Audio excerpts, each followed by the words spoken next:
All right, we begin with yet another online media purge. Facebook has suspended 4 news channels and its reporters, among them RT's show In the Now and Rania Khalek. This all started from a CNN report with the headline, "Russia is backing a viral video company aimed at American millennials." That report alleges multiple companies, including German-based Mavic Media, was trying to hide its ties to the Kremlin. CNN stated that Mavic Media is mostly owned by Reply Video News. It's an agency that's a subsidiary of RT. Notably on Facebook, there is no mention in its bylaws against having a connection with RT or Russia. A spokesperson for Facebook released this statement here. Quote, "People connecting with pages shouldn't be misled by who's behind them. Just as we've stepped up our enforcement of coordinated, inauthentic behavior and financially motivated spam over the past year, we'll continue improving so people can get more information about the pages we follow." Now, RT did reach out to a number of journalist freedom websites, but they have not responded at the time of this broadcast. So joining us now to talk about this developing story is journalist Rania Khalek, who is part of this Facebook purge. Thanks for joining us, Rania. Good to see you. So first, Rania, tell us what exactly is going on with what is going on there with Facebook?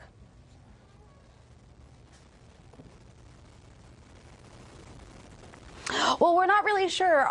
We were never contacted by Facebook, and Facebook has yet to respond to our inquiries. We found out about the pages being taken offline by CNN, which is the one that really manufactured this story. I mean, CNN was working on this hit piece on In the Now, and in the process, it was CNN that reached out to Facebook at the behest of the German Marshall Fund, which is a U.S. government-funded group that has been involved in projects like the Alliance for Securing Democracy, which has an advisory board made up of people like Bill Kristol, who was a board member of the Project for a New American Century that was critical to pushing the Iraq War, people like Mike Morrell, the former acting CIA director, people like Jake Sullivan, the former national security advisor to Joe Biden.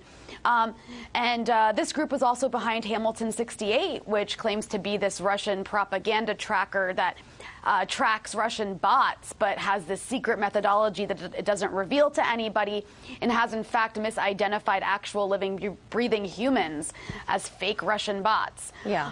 So these are the forces. This U.S. government-backed group went to CNN about In the Now and prompted this story that was really not a story at all. And then CNN contacted Facebook to say, oh, these pages are backed by Russia, and pressured Facebook into taking these pages down. And it's incredibly alarming, Manila, because we had over 4 million, almost 4 million followers. We were a verified page, and CNN took us down without contacting us, without saying anything, and is now being completely unresponsive. It's very unsettling, and what this is it's indirect censorship by the U.S. government. When you have a U.S. government-funded group influencing a massive media outlet like CNN to pressure Facebook to censor a page, that is U.S. government censorship, and it's incredibly alarming. You know, I want to thank you for bearing with us through this 4-second delay, because you're way over in Moscow, so it takes a little while. But besides censorship, Rania, is this a form of discrimination as well?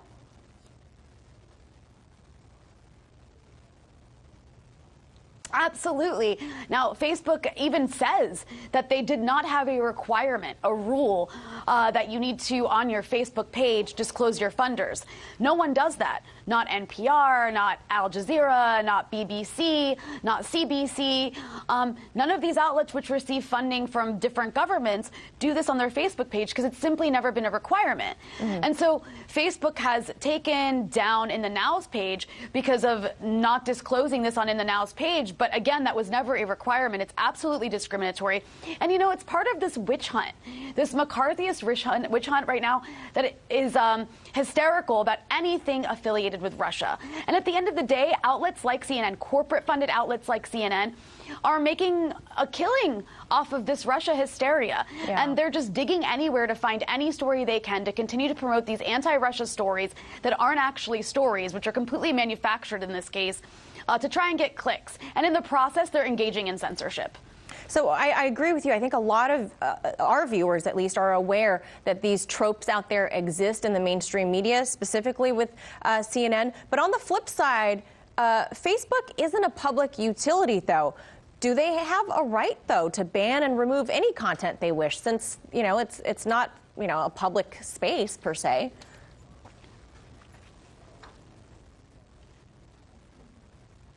You're absolutely right. Facebook is a private company, and as a private company, they can, in fact, do whatever they please. That said, we're in a really gray area here because, well, there's two things going on. One, like I mentioned earlier, you have the U.S. government. It's illegal for the U.S. government to engage in censorship, right? It's a violation of the First Amendment. So what the U.S. government is doing instead is it's using these intermediaries, these think tanks that receive funding from the U.S. government that then go and influence social media giants like Facebook and Twitter. So that's one issue that's in a gray area.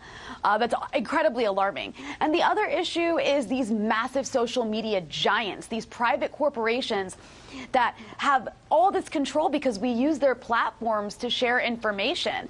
A lot of people these days get their news from Facebook, from Twitter. And then they have all this power, and really they're unregulated. And so that's another issue that goes into this, is these unregulated social media giants that get to control information and in many ways control what we see or don't see. And that also is another alarming aspect of this entire story. And lastly, Rania, I understand the show has reached out to various free speech groups. You've reached out to them, but they have sort of turned a blind eye on your calls. Why do you think this is happening?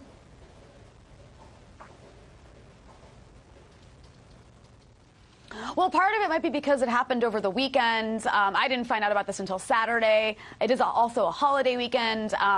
So perhaps I'm hoping that people are just a little bit busy at the moment. The people that I have reached out to who do care about the issue of free speech consistently have been just as outraged as we are and speaking out about it. But what we really need is more outrage, because what people need to understand is that even if you absolutely despise the content you see in the Now, even if you hate what me as a presenter, what I have to say, that's perfectly fine. Hate it. But this goes to a bigger issue of free speech. This is really unprecedented when you have Facebook taking down a verified page that didn't do anything wrong and had millions of followers. They just make you invisible just like that. If it happens to us right now, that means it could happen to you tomorrow. And so on that basis, on that sort of shared concern about free speech, even if people hate, hate in the Now or hate the content, that shouldn't matter in this case. It should be about opposing censorship and recognizing that there is a threat by the fact that we have these platforms, these massive platforms in the hands of these private companies that can do whatever they want. And we should start having a broader conversation about that. All right, Rania Khalek, thank you so much for enlightening us to what's going on over there. Rania Khalek, thank you so much for your time today. Hey YouTube, thanks for checking out our channel. We hope you enjoyed the video. We have tons of content for you just like this. For more of RT America's one-of-a-kind news and analysis, be sure to subscribe and never stop questioning more.